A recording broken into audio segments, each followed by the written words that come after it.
알면 알수록 좋다. 놀고 먹으면서도 지적이고 싶은 욕심쟁이 당신을 위한 자식 팟캐스트 지직선 지금 시작합니다. 고고싱. 안녕하세요. 안녕하세요. 안녕하세요. 정답은 없다 내가 찾은 답만 있을 뿐 엔서입니다. 낙관적 현실주의자 김범래입니다. 이 세상에 속지마자 내가 짱이다 안내입니다. 화났어요? 아, 이 회차인데 이렇게 소개 멘트를 하는지 몰랐네요. 아하. 네, 하여간 조현병 2부로 돌아왔습니다. 네.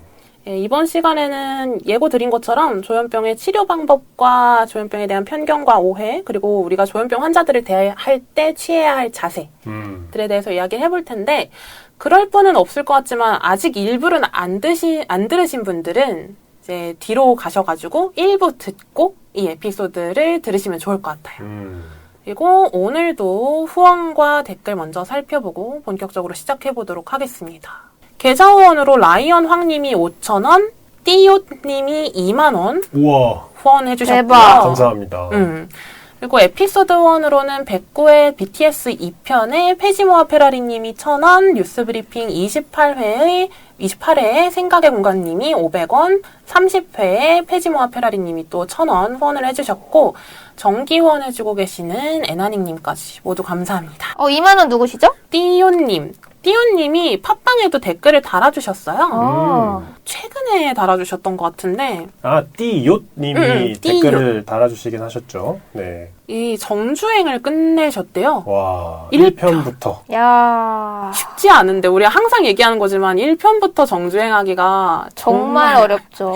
저희도 잘 못하는. 절대 저희가 못해요. 이제 쌓인 게 많아서. 그러니까. 네, 다 들어도 정말 플레이 타임만 쳐도 며칠 나올 거예요. 네, 대단하십니다. 너무 감사해요. 저희 또래시라고 하면서 본인보다 어린 사람들이 진행하는 팟캐스트를 처음 들어가지고 신선하셨대요. 저희 나이를 아시나 보다. 저희 나이를 밝혔었나요? 정확하게? 얘기했었죠. 정확하게 이야기한 적은 없는데 아주 추측할 수 있을 정도로 이야기했던 것 같긴 한데. 저번 편 BTS에서 한번 얘기를 했었죠. 네. 그래서 저희가 템포가 비교적으로 빠르고 흐름이 좀 휙휙 바뀐 느낌이 있으셨대요. 그래서 이게 어색했다가 듣다 보니까 이제 편안해지셨고 편집도 갈수록 좋아지는 것 같다.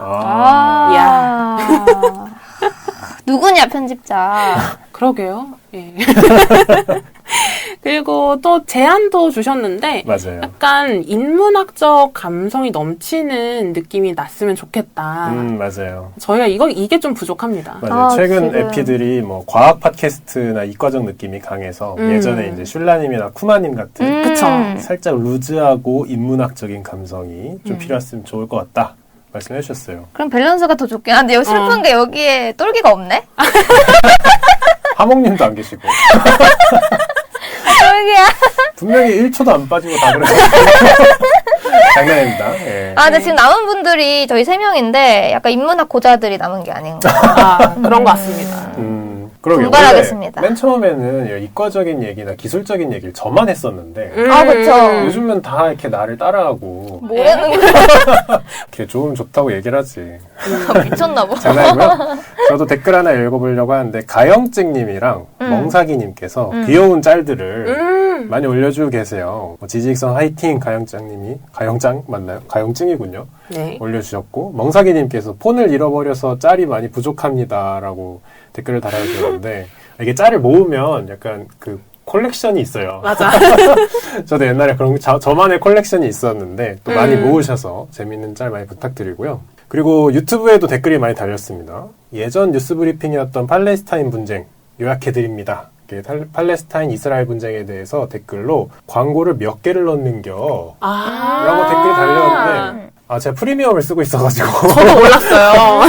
사실 저희가 이제 구독자 1,000명을 넘어서 이제 동영상 정확히 구글 애드센스인가요? 그거를 이제 달아놓게 했는데 몇 개의 광고가 달려있는지 사실 제가 본 적이 없더라고요. 많이 불편하신가? 자동으로 설정돼요. 네네. 저희가 하나하나 넣는 게 아니고요. 저희가 이제 에피소드 파일이 길다 보니까 거기서 알아서 넣어줍니다. 그래서 뭐 광고가 많이 있으셨나봐요. 다 들어주십시오. 예. 간곡하게 부탁드립니다. 하자. 할 수 있다. 네, 저는 허니마만케이님 댓글 읽어볼 건데 요괴 미학편에 댓글을 남겨주셨어요. 너무 감사한 게 제가 이거 발제하면서도 허만케이님이 이거 들어주실까? 이 생각하면서 발제한 게 있거든요. 아마 예전에 그 차에서 자녀분과 같이 듣기가 좀 어렵다. 그게 허니마만케이님이신가요? 네, 피드백 주셨던 것 같아요. 그래서 혹시나 이제 들으시면서 불편하지 않을까 해서 노심초사했는데 끝까지 들어주셨다고 하고 저번에 욕 사용하는 거에 대해서 지양하는 게 어떻겠냐라고 요청을 주셨었어요. 근데 요괴미학편은 주제상 어쩔 수 없이 저희가 욕을 사용을 한 거고 앞으로도 저희가 연령 제한이 없는 교양 콘텐츠인 만큼 비속어는 좀 쓰더라도 욕설은 지양을 할 테니까 편하게 들어주시면 될 것 같고 재밌게 들어주셔서 감사해요. 그리고 또 오디오 클립에 이게 댓글이 많이 없거든요. 오디오 클립에 댓글이 달렸는데 팝콘님께서 안느님 사랑해요. 나 봤어요. 그 23회 혐오의 시대 편에 이거 진짜 초창기 에피소드거든요. 제가 발제했던 건데 내가 발제했는데 왜 갑자기 왜 여기 안느님 사랑한다 그랬지? 그냥 그 회차가 중요한 게 아니라 듣다 보시다 보니 저에 대한 사랑을 주체할 수 없으셔서 바로 다 하신 게 아닌가. 저도 사랑합니다. 그리고 골드가마니님께서도 최근에 이제 지지익선에 합류를 해주셨는데 지지익선 이제 매번 챙겨 듣고 있습니다. 안느님 좋아요. 저도 좋아요. 네, 이렇게 댓글을 또 달아주셨습니다. 너무 감사합니다. 역시 안느님의 팬분들이 많아요, 확실히. 네, 팬이라 하긴 조금 낯간지러운데 열성 팬? 아니요. 하지 마세요. 좋아해주셔서 감사합니다. 그 유튜브에 저희 브이로그 있잖아요. 네. 거기 히읗치은님이 브이로그 자주 올려주셔도 좋을 것 같다. 팟캐스트에서도 브이로그가 있다고 한번 언급해주세요. 라고 댓글 남겨주셨는데 저희가 언급이 부족했었던 것 같아요. 저희 유튜브 채널에 브이로그 컨텐츠가 있습니다, 여러분. 언제 올라왔죠? 3월인가요? 5월에. 5월? 저희가 첫 브이로그죠? 그런 것 그렇죠. 같아요. 맞아요. 브이로그 에피소드 1이라고 적혀있네요. 아직까지는 유일무이하죠. 네. 자, 이제 거두절미하고 항상 시작할 때 그렇게 시작하는 것 같아. 네. 거두절미하고 네. 말을 졸라 많이 했지만 거두절미하겠다. 끊어보겠다. 담임 선생님 같아. 얘들아. 지난 시간에 풀지 못하고 넘어간 이야기들 중에 가장 중요한 얘기. 조현병이랑 범죄의 연관성에 대해서 이야기를 해보려고 해요. 저번 주에도 언급을 하기는 했지만 조현병을 떠올렸을 때 많은 분들이 잠재적 범죄자다. 이런 인식을 가지고 계신 분들이 많을 것 같은데 사실 조현병 환자의 범죄율이 일반인에 비해서 상대적으로 더 높거나 하지도 않고 오히려 굉장히 낮습니다. 의외네요. 2017년 발표된 대검찰청 보고서에 따르면 비정신질환자의 범죄율은 1.2%고요. 정신질환자의 범죄율은 0.08%라 그래요. 엄청 낮네? 그러니까 난 처음에 읽었을 때 1.2랑 0.8인 줄 알았거든요. 그니까. 그게 아니라 1.2랑 0.08%니까 거의 한 15분의 1 정도에 불과한 거죠. 근데 그게 통계가 궁금한 게 제가 또 통계 나오면 좀 민감한데 예. 통계 성애자죠.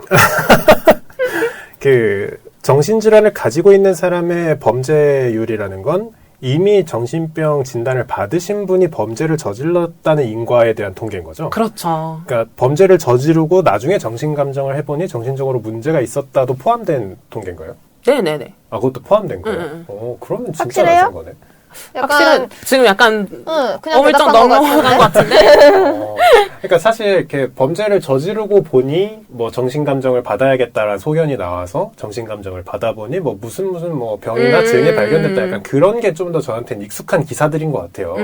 정말 내가 병이 있다는 걸 알고 있는 분들이 뭔가 범죄를 저지른다기보다는 뭐 약간 그래서 그런 통계가 포함된 건가가 좀 궁금하긴 하지만 우선 숫자적으로는 뭐 특별하게 막 몇 배 이상 높거나 그런 건 아니다. 그러니까 아예 오히려 훨씬 적다잖아요. 그렇죠. 그러니까 고려를 해봤을 때 통계의 허점을 잘 보면은 비슷할 수도 있겠으나 아닌 것 같지만 비슷하다고 하더라도 특별히 정신질환을 가지고 있는 사람이 범죄를 더 많이 저지른다라는 건 아니라는 거죠. 약간 편견일 수 있다. 또 중요한 거는 정신질환자 범죄의 대부분은 정신질환이 발병한 상태에서 치료를 받기 전에 발생을 한대요. 그렇기 때문에 치료를 받은 이후에는 범죄 위험성이 94% 이상 감소한다고 하거든요. 그러면 치료 과정에 있는 정신질환자는 더더욱 일반인보다 범죄를 저지를 확률이 낮다고 예측을 할 수가 있겠죠, 우리가. 근데 제가 잘 몰라서 그러는데 저희 1편에서는 얘기가 안 되었던 것 같은데 왜 조현병 환자들이 범죄율이 높다라는 인식이 있는 거죠? 이 얘기를 지금 딱 할 거예요.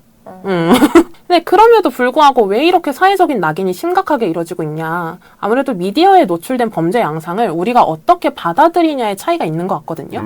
그래서 일반인 범죄 같은 경우에는 보통 맥락이 있어요. 그래서 뭐 평소에도 금전 문제로 앙숙이었다라든지 아니면 헤어진 이성한테 지나치게 집착을 했다라든지 아니면 술을 마시고 있던 와중에 시비가 붙어서 다투던 중에 충동적으로 공격을 했다. 이런 식으로 맥락이 있잖아요. 근데 보통 이런 경우에는 사람들이 피해자한테 본인을 완벽하게 이입을 하질 않아요. 뭐 이런 일이 있어서 저런 사건이 생겼구나라고 생각을 했지, 나도 저런 사건의 피해자가 되는 게 아닐까라고 생각은 잘 안 한다라는 거죠. 근데 조현병 환자가 일으키는 범죄들은 대부분 묻지마 범죄예요. 그러니까 이게 무서운 것 같아. 뭔가 인과가 없이 그쵸. 약간 묻지마 범죄라고도 표현하지만 충동 범죄들. 뭔가 정말 일면식도 없는 사람을 갑자기 막 공격한다든지. 그게 좀 더 공포스럽잖아요, 사실. 그죠. 뭔가 친구랑 앙숙이 돼서 물론 공격을 받아도 무섭지만 그건 약간 예측 가능하고 내 행실로 뭔가 컨트롤할 수 있는 사건들이라고 생각하는데 이런 건 뭐 정말 날벼락 같은 일이잖아. 맞아. 그러니까 이런 케이스들이 이렇게 묻지마라는 이름으로 뇌리에 더 잘 남기도 하고, 범례님이 말한 것처럼 이유 없이 나도 누구는 뭔가 범죄의 대상이 되지 않을까라는 생각이 자연스럽게 들기 마련이잖아요. 그래서 그만큼 가해자의 특성을 좀 잘 기억하게 되고 조현병 환자 이꼴 뭐 나를 해할 수도 있는 범죄자 라는 낙인이 찍히게 되는 측면이 있다라는 거죠. 그래서 조현병 환자가 또 단순히 미친 사람이다 혹은 뭐 그래서 더 많이 범죄를 저지를 것이다라고 오인을 해서 생각하는 사람들도 많고. 근데 물론 오해고 되게 소수의 사건이겠지만 그래도 묻지마 범죄가 다가오는 그 두려움이 더 큰 것 같아. 당연하지. 그러니까 이게 약간 그런 거 있잖아요. 뭔가 어느 조직이 욕을 먹을 때는 정말 그 조직이 썩었을 수도 있지만 그 조직의 어떤 사람이 되게 반사회적인 사건을 일으켰을 때 그 조직이 약간 대표성에 의해서 욕먹는 케이스가 있잖아요. 그쵸. 그냥 그런 거라고 저도 생각이 들긴 해요. 근데 그 불안감은 굉장히 큰 것 같아요. 이걸 우리가 해소하기가 쉽지가 않다라는 거죠. 그렇죠. 근데 또 생각을 해보면은 아까 유병률이 1%라고 말씀을 드렸는데 더 많은 거 아니야? 그러면 우리나라에 있는 환자가 한 50만 명 정도로 추산을 했을 때 이게 수도권을 제외한 광역시의 절반 정도 되는 인구거든요. 그러니까 100만 명의 절반 정도다. 근데 그러면 사실 그런 광역시의 절반 정도 되는 풀 안에서 그 안에 극악무도한 범죄자가 있을 가능성도 당연히 존재하는 건 맞는 거잖아요. 근데 우리가 그런 일이 일어났다고 해서 특정 지역에서 묻지마 범죄가 발생했다. 그러면은 그 지역에 그걸 거주하는 사람의 특성으로 묶지는 않잖아요. 그렇죠. 근데 조현병 환자 같은 경우에는 그냥 조현병 환자도 풀이 많은데 그 중에 묻지마 범죄를 저지르는 사람이 있다라는 거죠. 근데 이거는 꼭 조현병이랑 연동시켜가지고 이해를 하잖아요, 우리가.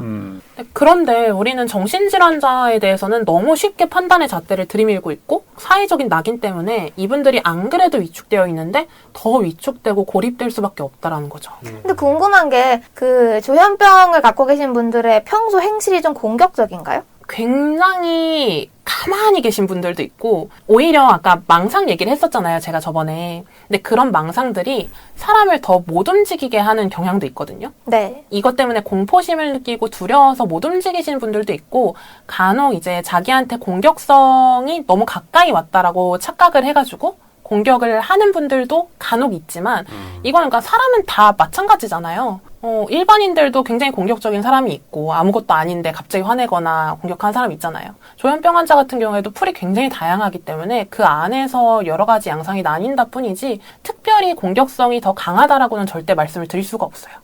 근데 이게 이상하다고 해야 될까요? 잘 생각해보시면 그 조현병 환자분들이 겪는 일들 있잖아요. 아까 이제 마약을 한 분들과 환각제를 섭취한 분들과 증상이 되게 비슷하다라고 말씀드렸는데 예를 들면 어떤 한 사람이 되게 이상하게 보인다라거나 환청이 계속 들린다라거나 이랬을 때 이게 행동으로 발현될 수 있는 가능성이 되게 높다라고 생각을 하거든요. 그래서 실제로 뭐 예를 들면은 뭐 비슷한 환각을 일으키는 약물을 한 사람도 되게 공격적인 성향을 비출 수 있고 뭐 갑자기 자살을 한다고 나빠진다거나 떨어진다거나 이런 위협적인 행동을 보일 수 있기 때문에 주변에서 꼭 사람을 붙이는 경우가 많거든요. 혼자 뭐 약하지 말아라 이런 식으로. 근데 그런 거를 비추어 생각해 봤을 때 조현병 환자분들도 비슷한 걸 겪고 있다면 방치해서는 안 되는 이유도 있을 거고 맞아요. 이런 경우에서는 공격성이 있다라고 사람들이 인식한 게 아닌가. 그리고 행동이 일반인들과 같다라고 보기에는 너무 받아들이는 감각들이 다르지 않나 이런 생각이 들어요. 맞아요. 근데 받아들이기 나름이긴 한데 조현병 환자분들 중에 초반에 약간 이런 공격성을 나타내시는 분들이 계시긴 하거든요. 근데 이분들 같은 경우에도 약물 치료를 받고 나면은 상당히 호전이 된다고 해요. 그래서 좀 초반에 입원 치료를 받는다든지 아니면은 굉장히 케어를 잘 받으면서 약물 치료를 한다면 우리가 생각하는 것만큼 그렇게 충동적으로 행동하지는 않는다라는 거예요. 그리고 뭐 혹시나 제 말을 곡해하시는 분들이 계실 수도 있으니까 하나 짚고 넘어가면 제가 이렇게 말씀을 드리는 거는 조현병 환자들의 범죄를 정당화하려고 말씀드리는 건 아니고 누군가 씻을 수 없는 범죄를 저질렀을 때는 다 값을 치러야 되는 건 맞죠. 근데 그건 너무 당연한 건데 특정한 병을 가지고 있다고 해서 그게 곧 범죄자라고 낙인을 받아야 할 이유는 없다라는 의미에서 말씀드리는 겁니다. 그리고 또 조현병에서 나타나는 환각이나 망상증으로 인해서 그 안느님이 말한 것처럼 공격에 대항하려고 폭력을 쓰는 경우도 간혹 있기는 하지만 조현병 환자들 같은 경우에는 두려움이랑 공포심이 커가지고 소심하게 행동하시는 분들이 굉장히 많고 조현병 환자가 50만 명이라고 생각을 할 때 우리가 그 가족까지 같이 포함해서 생각을 하면은 100만 명, 뭐 거뜬하게 200만 명이 넘어갈 수도 있는 거잖아요. 근데 이 정도면은 아까 말한 것처럼 뭐 울산이나 대전광역시 출신이다라는 거랑 거의 맞먹는 건데 인구의 숫자가 우리가 생활하면서 어디 지역 출신이에요라고 하는 사람들은 굉장히 많이 만나지만 조현병 환자가 내 가족이에요. 내가 조현병이 있어요. 라고 말을 하는 분들을 만나지 못하는 거는 이런 사회적 낙인 때문일 수도 있다라는 거죠. 근데 이거는 조현병뿐만 아니라 다 그러지 않나요? 응? 저 어떤 우울증 병이든? 환자예요라고 얘기하진 않잖아요. 자기소개 시간에. 저 울산에서 왔어요라고 얘기는 하지만. 약간 비교가 다른 것 같다는 생각이 드네요. 근데 뭔가 인구의 숫자로 비례를 해보면 그만큼 자주 접할 수 있는 분들이다. 가족까지 포함을 하면 더욱 자주 볼 수 있는 지역 출신이라고 얘기하는 것만큼 흔한 일이다. 그렇기 때문에 우리가 상대방이 그런 질환을 가지고 있건 그렇지 않건 간에 이 병에 대해서 더 잘 이해를 한 상태에서 너무 함부로 말을 하지는 않아야겠다라는 거예요. 우리가 모르는 사이에 굉장히 많은 사람들을 상처 주면서 이야기를 하고 있는 걸 수도 있잖아요. 맞아요. 조현병을 일반인이랑 상당히 다른 사람이라고 분리해서 생각하는 분들도 많은데 아까 말했듯이 통원 치료를 받으면서 약물만 꾸준히 복용을 하면은 예후가 상당히 좋은 병이기도 해요. 완치 케이스가 많지는 않은데 그래도 성공적으로 조절하는 케이스는 많아요. 그러니까 당뇨병이랑 비슷하게 생각하시면 될 것 같아요. 당뇨병 같은 경우에도 완치가 어렵고 재발 가능성도 높고 평생 같이 가져가야 하고 약물도 계속 복용을 해야 하는 면이 있잖아요. 그래서 이거랑 비슷하게 조현병도 마찬가지로 완치가 되기는 어렵지만 약물을 계속 복용을 하면서 재발을 약간 감시하면서 살게 되면은 그래도 일반인이랑 섞여서 사회생활을 할 수 있다라고 이해하시면 될 것 같아요. 뭔가 조현병 증상을 완화시키는 특별한 약이 있는 건가요? 굉장히 많아요. 그래서 종류가 주사제도 있고 그냥 먹는 약도 있고 요즘에는 점점 더 좋아지고 있는 추세여가지고 치료에 대해서도 이따 더 얘기해볼게요. 또 심리학적인 질병이라기보다는 생물학적인 질병이라고 볼 수 있다고 했잖아요. 그렇기 때문에 약물 치료가 무조건이에요. 조현병 같은 경우에는. 뭐 우울증 같은 경우에도 약물 치료해서 좋아지시는 분들 굉장히 많은데 간혹 이제 경증일 때는 약물 안 드시고 상담 치료만 받으시는 분들도 있잖아요. 맞아요. 근데 조현병 같은 경우에는 필수 불가결하다, 약물 치료가. 그래서 약물 처방을 받아서 꾸준히 먹거나 주사를 놓고 해가지고 25% 정도는 거의 이제 멀끔해진다고 하고 또 나머지 25% 정도는 비교적으로 독립적으로 생활할 정도는 된다. 완치는 아니지만. 그리고 또 나머지 25%는 주의가 필요하고 효율증이 있고 대인관계가 약간 어렵다. 뭐 극단적인 행동은 안 하더라도. 그리고 마지막 25%에서 15%는 치료가 잘 안 된대요. 하긴 뭐 그럴 수 있겠죠. 그리고 또 나머지 10%는 대부분 이제 사고로 돌아가시거나 아니면은 뭐 스스로 목숨을 끊으시는 분들. 그리고 또 약물 치료에 있어서도 편견이 되게 강해요, 사람들이. 이 정신과 약이라는 게 엄청 비싸고 오래 복용하면 바보가 된다, 멍해진다, 혹은 중독이 된다. 이런 이야기를 하시는 분들이 있거든요. 제가 들었던 것 중에는 항우울제는 우울한 생각을 안 하게 해주는 게 아니라 머리를 멍하게 해준다. 뭐 약간 그런 느낌만 있긴 한데. 근데 이게 최근에 나오는 약들 같은 경우에는 발전을 되게 많이 했대요. 그래서 가격 면에서도 굉장히 리즈너블하고 그런 부작용들이 많이 없어졌다고 해요. 약간 멍해진다든지 아니면은 우울감이 더 심해진다든지 오히려 이런 부작용들은 많이 없어졌다고 하고 다만 좀 살이 찌거나 아니면은 쉽게 졸리거나 하는 부작용은 있는데 이런 것들은 사실 호르몬 관련된 약을 드시면은 많이들 겪는 부작용이어서 꼭 항정신성 약물만의 특징이다라고 보기는 좀 어렵겠죠. 그렇죠. 저도 많이 처방 받아본 것 같은데 약사분께서 처방해 주실 때 이거 드시면 좀 졸리실 수 있어요. 약 드시고 운전하지 마세요. 그런 얘기 간간히 들었던 것 같아요.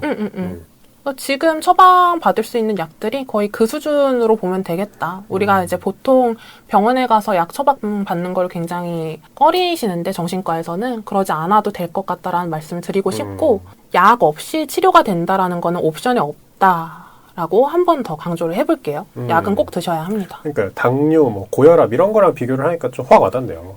당뇨가 생겼는데 약 없이 상담 치료로 해결한다 그런 거 좀 없잖아요. 그리고 비슷하게 이렇게 당뇨가 있으시거나 그런 게 있으셔서 이렇게 들고 다니시는 분들은 전 많이 봤던 것 같아요. 정확히 뭔지는 전 잘 모르겠지만 손가락 바늘로 찔러보는 그런 것도 가지고 다니시는 분들 혈당 봤고 검사도 주기적으로 하시잖아요. 찔러서. 그래서 조현병도 정신과 병이어서 그렇지 사실 같은 맥락으로 이해할 수도 있겠다라는 거예요. 우리가.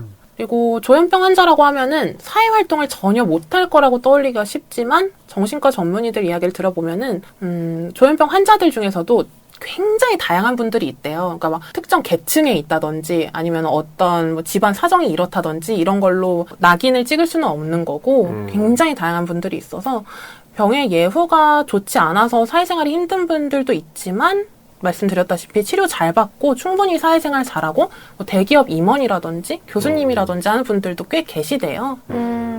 그래서 이런 환경에 있는 사람이 조현병 환자일 거다. 조현병 환자는 결국에 이렇게 될 거다라는 편견이 의미가 없다라는 거죠. 지금까지 조현병에 대해서 조금이나마 편견을 좀 덜어봤다면 가까운 사람들 중에 조현병 환자가 있을 때 또 우리가 어떤 태도를 지녀야 할지에 대해서도 이야기를 좀 해볼게요. 네. 그래서 일단 조현병 환자는 모든 종류의 감각에 대해서 입력을 처리하는 프로세싱 과정에서 어려움을 겪는다고 했잖아요. 그렇기 때문에 감각 처리에 더 어려움을 겪게 되는데 이 점을 염두에 두면은 환자를 대할 때 어떻게 대할지가 약간 판단이 서거든요. 그러니까 감각을 처리하기가 어렵다라고 생각할 때 어떻게 대해야 될까요? 강력한 자극을 주면 안 된다? 그런 건가요? 근데 우리가 답하기가 너무 어려운데. 의사 전달을 좀 간략하고 명확하게 하는 게 좋다라는 거예요. 그러니까 한 번에 많은 거를 시킨다든지 길게 얘기해서 시킨다든지 대화를 할 때 너무 많은 수식어구를 쓴다든지 이런 게 좀 조현병 환자들한테는 어렵다라는 거죠. 그러니까 이거는 우선 이분이 조현병 환자야. 그걸 알았을 때 이 사람이랑 커뮤니케이션을 할 때 이렇게 해라. 그렇죠. 이런 거인 거죠. 네네. 그런 권고사항 정도로 생각을 하시면 될 것 같고 짧고 명료하게 천천히 한 번에 한 가지 지시사항만 말하고 선택지도 여러 개 주지 않는 게 좋대요. 그냥 명령하면 되는 거 아니에요? 네네. 법리야 에어컨 꺼. 그래서 이때 좀 조급한 마음이 들 때도 있는데 그러지 말고 인내심을 좀 가지고 대해야 한다고 하고 이렇게 꼭 말로 하는 게 아니더라도 그냥 메모나 문자같이 텍스트로 의사소통을 하는 것도 좋은 방법이라고 해요. 그거는 여러 번 볼 수도 있고 지금 당장 못 보더라도 다시 볼 수 있고 그런 이점이 있겠네요. 그리고 약간 이제 앞에서 사람이 대화를 하다 보면은 내가 보는 감각도 있고 듣는 감각도 있고 근데 이게 잘 합쳐지지가 않는다 그랬잖아요. 그래서 이거에 비해서 텍스트 같은 경우에는 내가 보고 혼자 판단하는 거기 때문에 좀 더 편안하게 느낄 수도 있다라는 거죠. 또 지난번에도 짧게 얘기했지만 조현병 환자들을 망상에서 벗어나게 하려고 싸우는 거는 역효과만 일으킵니다. 그러니까 오히려 오해를 만들고 화만 돋굴 확률이 큰데 조현병 환자가 방에서 독가스가 새어나오고 있다. 아니면 방 침대 밑에 뱀이 있다. 이런 식의 망상을 말한다고 쳐요. 근데 우리가 그게 황당하다. 이게 논리적으로 말이 되냐 이렇게 설득을 하려고 해도 환자는 그 생각을 잘 떨치지를 못하거든요. 그래서 결국에는 상대방도 환자한테 화를 내고 환자도 상대방한테 화를 내게 되는 좀 안 좋은 상황이 생길 수가 있기 때문에 환자랑 언쟁을 벌이기보다는 그냥 나는 너한테 동의하지 않는다 정도의 표현까지만 할 수 있다라는 거죠. 그럼 뭐라 해야 되지? 예를 들어서 저 방에 뱀이 있어 이러면은 네가 거기 뱀이 있다고 믿는다는 건 나도 알아. 근데 내 눈에는 뱀이 보이지가 않고 뱀이 있다라는 생각도 안 들어. 아니 이 정도. 있다니까? 뱀 저기 있잖아. 저거 안 보여? 그러니까 너가 왜 그렇게 얘기하는지는 알겠어. 너가 그렇게 느끼는 건 알겠는데 근데 나한테는 안 보여. 이 정도까지만 이야기하자라는 거죠. 근데 참 쉽지 않은 가이드긴 하네요. 약간 교과서 가이드 같은데? 그치. 그러니까 이게 정말 가족이어서 정말 이렇게 혈연으로 이어진 사랑이 아니고서야 그것도 힘들어요. 뭐 그때도 힘들지. 그때도 힘들지만 약간 친구 사이라거나 직장 사이라거나 뭔가 이렇게 만났을 때 그거를 항상 지키면서 얘기한다는 게 쉽지 않을 것 같긴 하네요. 아마 친구나 직장 동료 사이면 피하겠죠? 그쵸. 처음 한두 번이야 뭐 대처하겠지 하지만 결국엔 피하겠지. 약 먹고 좋아졌을 때 이제 다시 대인관계가 원활해질 수는 있겠지만 증상이 심각할 때는 사실 대인관계를 그래서 많이들 끊으시는 거겠죠. 환자분들도. 사실 뭐 대인관계는 끊으면 되지만 가족관계는 끊을 수가 없잖아요. 아마 뭐 모든 정신질환이 다 비슷하겠지만 가족분들이 제일 힘드시지 않을까. 그쵸. 계속 이야기하는 건데 환자분들은 나름대로 자기가 타당한 이유가 있어서 뱀이 있다고 믿는 거거든요. 그러니까 그런 감각적인 경험이 유효하다고 인정을 해주는 게 정서에 그래도 좋다라는 거예요. 그리고 주의해야 할 게 환자의 주장을 인정을 해준답시고 한술 더 뜨는 건 안 돼요. 맞아. 나도 봤어. 주방에도 하나 있던데 못 봤어?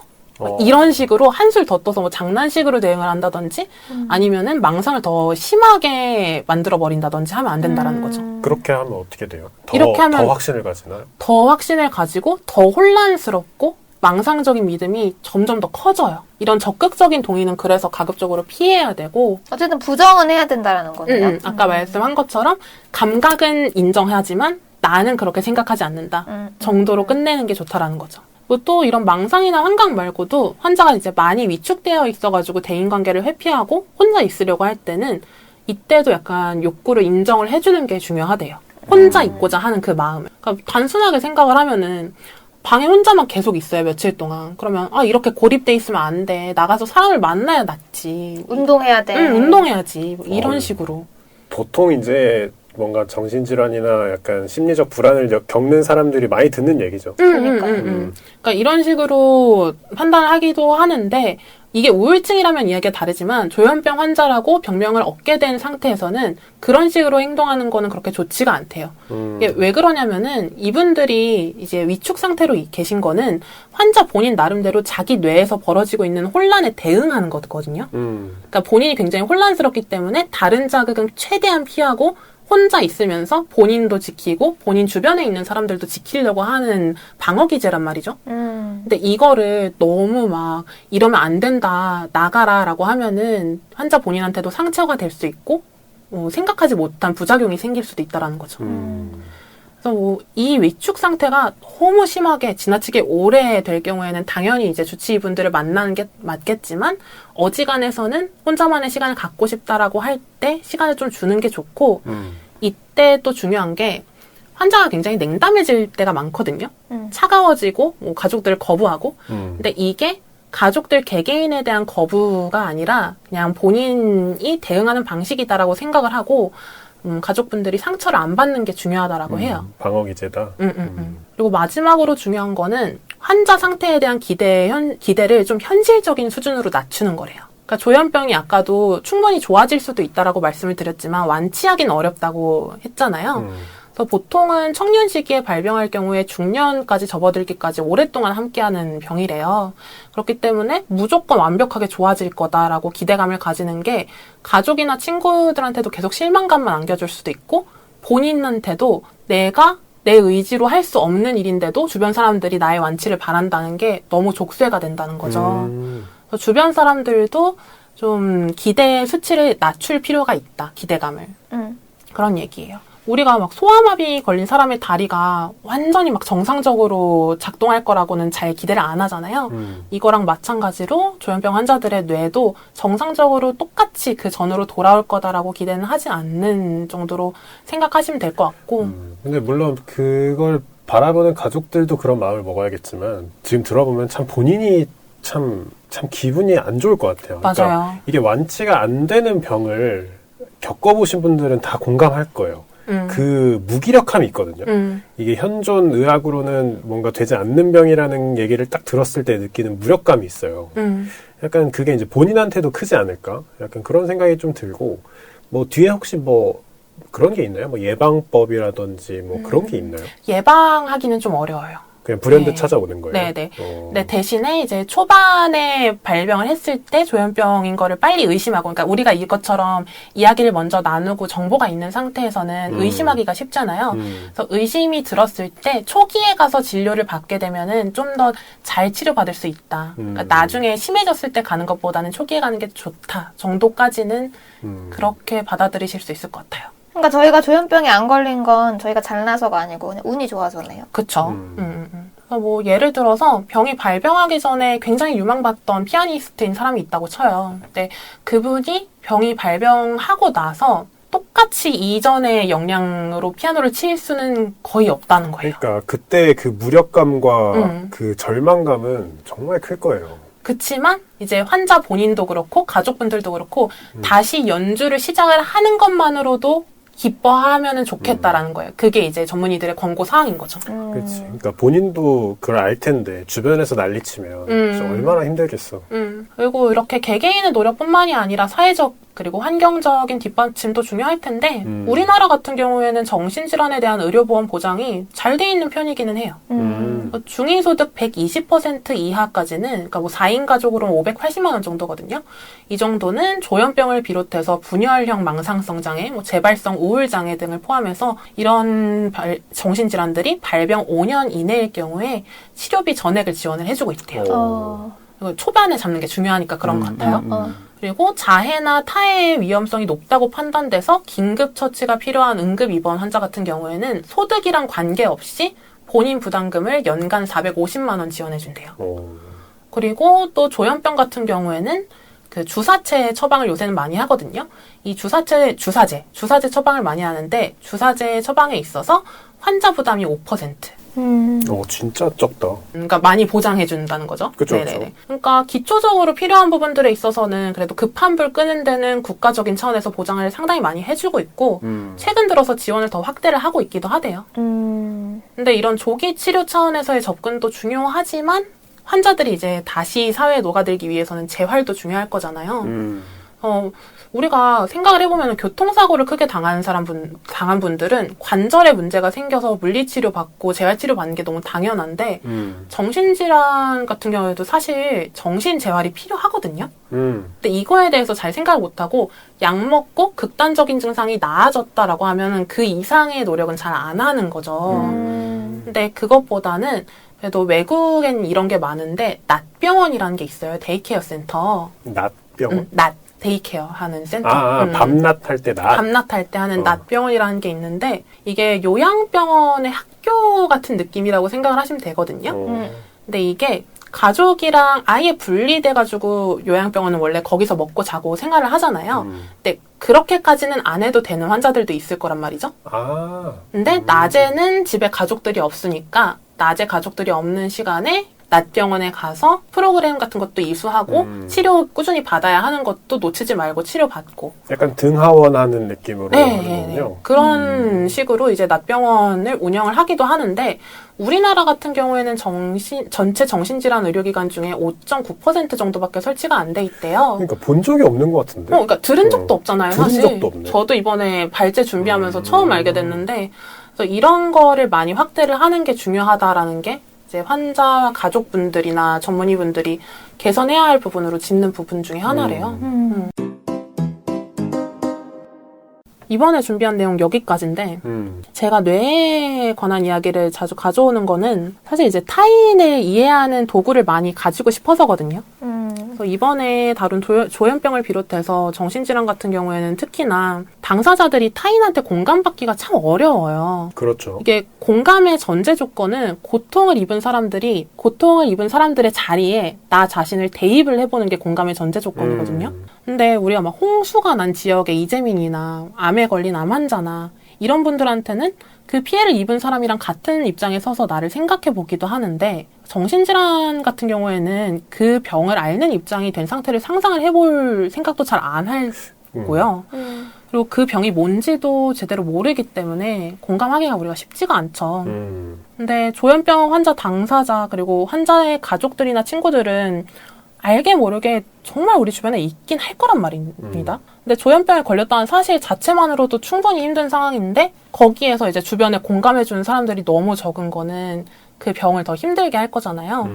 그래서 그런 의미에서 이번 에피소드가 이제 좀 단순히 지적인 호기심을 푸는 것뿐만이 아니라 더 많은 사람들을 공감하기 위한 노력의 일환으로 만들어 봤다라고 받아들여 주시면은 더 좋을 것 같아요. 아, 이게 지금 앤서님이 준비하신 그건가요? 메시지? 네네네. 뭐, 좀, 어디서 들어봤던 것 같긴 한데.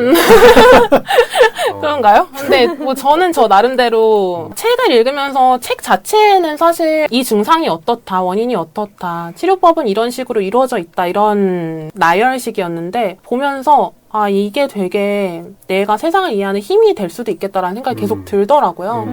그래서 청취자분들이랑도 나눠보고 싶었고, 오늘도 이제 범래님도 그렇고 안느님도 그렇고 생각 외로 조현병에 대한 이해가 거의 전무한 상황이어가지고, 굉장히 기쁘게 정보를 전달을 할 수도 있었던 것 같아요. 내가 본 세상이 정말 일부구나라는 걸 조금 많이 느끼는 것 같아요. 조금 많이? 말이 이상하네요. 많이 느끼는 것 같아요. 그러니까 뭔가 20대 초반까지만 해도 내가 보고 느낀 세상이 거의 대부분이라고 생각했어. 어렵네. 어렸죠, 그때는. 그치. 철이 없었지. 그래서 그때는 뭔가 내가 갖고 있는 신념도 있었고, 뭔가 세상에 이해가 안 되는 일도 참 많았던 것 같고, 그래서 이제 막 뭐 혈기왕성한 게 대학생이라고 하잖아요. 뭐 대자보 붙고 뭐 하는 거에 대해서도 반대 의견도 굉장히 강하게 피력도 해보고. 상상이 안 가는데? 응? 항상 무기력했을 것 같은데. 내가 그렇게 무기력한 이미지가? 아닌데, 열정적인데. 불의를 참는 성격 아니에요? 불의를 참는 성격. 아니, 불의를 보면, 막 참아요? 아니, 이제 불의를 참기보다는 질서에 순응하는 게 더 맞지 않나? 근데 이제 나이를 먹고, 이제 뭐 군대라든지 직장이라든지 아니면 뭐 대학원이라든지 다양한, 뭐 지식선도 그렇고, 많은 사람들을 만나볼수록, 내가 알고 있던 게 과연 무엇인가? 내가 바라봤던 세상이 어느 정도였나? 약간 그런 생각을 많이 하게 되는 것 같아요. 그러다 보면서 말을 함부로 못 하겠는 거야. 무슨 상황인지 정확히 모르니까. 그치. 그래서 오늘 앤서님이 말씀하신 얘기도 그 맥락의 일부라고 생각을 해요. 그분들이 얼마나 큰 고통이나 얼마나 큰 고민을 하고 있는지, 얼만큼 위축되어 있는지 우리가 알 수가 없으니까. 내가 생각하는 정상 상태나 내가 감각하는 모든 게 다 일반적인 상황이 아니라는 거죠. 얼마 전에 되게 머리를 맞은 것 같은 일이 있었는데, 그 청각 이제 난청이신 분들이 인공 와우를 많이 삽입을 하시잖아요. 그 약간 보청기? 그쵸. 보청기랑 조금 다르긴 한데 이제 더 잘 들리게 하는 거죠. 이제 선천적으로 이제 난청이 심하셔서 거의 듣지 못하는 분들이 인공와우를 삽입을 했다가 빼시는 경우가 꽤 된대요. 생각보다. 왜? 근데 이게 우리가 왜 안 들리다가 듣게 됐는데 정상 상태로 돌아갔는데 왜 빼? 라고 생각을 하잖아요. 시력이 안 좋아져서 안경을 꼈는데 안경을 뺀다는 얘기처럼 들리는데? 그쵸. 근데 그분들한테는 들리는 세상이 너무 괴로운 거예요.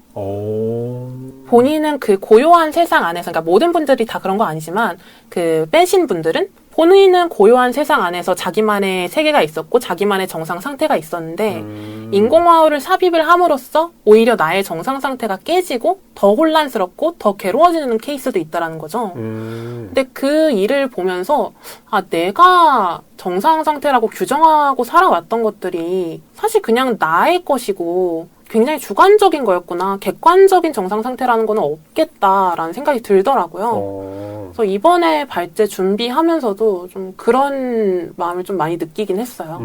오늘은 여기까지 하겠습니다. 감사합니다. 감사합니다.